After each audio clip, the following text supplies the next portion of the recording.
তো আজকে সকাল সকাল দেখছো মামি এদিকে সবজি কাটছে, কারণ আজকে আমরা সবাই মিলে মামিদের বাড়িতে খাবার খাবো দেখছো। আর এদিকে দিদিমা চান করবে, তার জন্য বুনুকে বলছিল জল টিপে দিতে।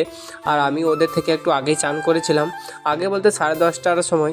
তারপরে মাকে আমি এদিকে বলছিলাম যে আমাকে যাতে মুড়ি দেয় খেতে, কিন্তু আমার মা এখন কাজ করছে দেখছো এদিকে। তো আমাকে বলছিল একটু পরে মুড়ি দেবো। যাই হোক, তারপরে আমাকে এদিকে মুড়ি দিয়েছিল। আর এখানে ছিল ঘুগনি, চপ আর মুড়ি। আর আমার মুড়ি খেতে প্রায় 11:30 বেজে গেছে। তো এইদিকে দেখছো আমি এখন চপ ঘুগনি ভালো করে মিক্স করে খাচ্ছিলাম আর কি মুড়ি। আর দিদি, মামি, মা সবাই আগে খেয়ে নিয়েছে, তারপরে মুড়ি খেয়ে চলে গেছিলাম একটু দোকানে, কারণ বাবুর জন্য চুল কালাপ আনতে। তো আমি এর ভাইটা যাচ্ছিলাম গল্প করে করে।